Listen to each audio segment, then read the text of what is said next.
ಬಿಜೆಪಿಯ ಶಾಸಕರು ಗೆದ್ದಿದ್ರು. ಇಲ್ಲಿ ಸುಮಲತಾ ಗೆದ್ದಿದ್ದಂಥವರು ಕೂಡ ಬಿಜೆಪಿ ಸೇರ್ಕೊಂಡ್ರು.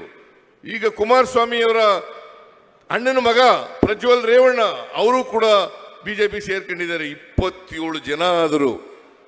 ಕರ್ನಾಟಕಕ್ಕೆ ಆಗಿರ್ತಕ್ಕಂಥ ಅನ್ಯಾಯದ ಬಗ್ಗೆ ಒಂದು ದಿನ ಬಾಯಿ ಬಿಡ್ಲಿಲ್ಲ, ಒಂದು ದಿನ ಬಾಯಿ ಬಿಡ್ಲಿಲ್ಲ.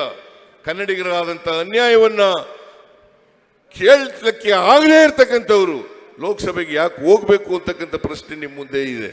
ಅದರಿಂದ ನಿಮ್ಮ ಧ್ವನಿಯಾಗಿ ಇಡೀ ಕರ್ನಾಟಕದ ರೈತರ ಸಮಸ್ಯೆಗಳನ್ನ ಪ್ರಸ್ತಾಪ ಮಾಡ್ತಕ್ಕಂಥ, ಬಡವರ ಸಮಸ್ಯೆಗಳ ಬಗ್ಗೆ ಪ್ರಸ್ತಾಪ ಮಾಡ್ತಕ್ಕಂಥ, ದಲಿತರ ಸಮಸ್ಯೆಗಳ ಪ್ರಸ್ತಾಪ ಮಾಡ್ತಕ್ಕಂಥ, ಹಿಂದುಳಿದವರು, ಅಲ್ಪಸಂಖ್ಯಾತರು ಇವರೆಲ್ಲರ ಸಮಸ್ಯೆಗಳನ್ನು ಪ್ರಸ್ತಾಪ ಮಾಡ್ತಕ್ಕಂಥವ್ರಾಗಬೇಕು. ಇವತ್ತು ನಾವು ಅಧಿಕಾರಕ್ಕೆ ಬಂದ ಮೇಲೆ ಇಲ್ಲಿ ಸ್ವಾಮಿ ಹೇಳಿದ್ರು, ಶುಗರ್ ಫ್ಯಾಕ್ಟ್ರಿ ಇದೆ, ಶುಗರ್ ಫ್ಯಾಕ್ಟ್ರಿ ನಡೀತಾ ಇಲ್ಲ, ರೈತರು ಚಳವಳಿ ಮಾಡ್ತಾ ಇದ್ದಾರೆ ಅಂತ ಹೇಳಿದ್ರು. ನಾವು ಅಧಿಕಾರಕ್ಕೆ ಬಂದ ತಕ್ಷಣನೇ 50 ಕೋಟಿ ರೂಪಾಯಿಗಳನ್ನ ಬಿಡುಗಡೆ ಮಾಡಿ ಶುಗರ್ ಫ್ಯಾಕ್ಟ್ರಿ ನಡೀಲಿಕ್ಕೆ ಚಾಲು ಮಾಡಲಿಕ್ಕೆ ಎಲ್ಲ ಹಣಕಾಸಿನ ಸಹಾಯವನ್ನು ಮಾಡ್ತಕ್ಕಂಥ ಕೆಲಸವನ್ನು ಮಾಡೋದು.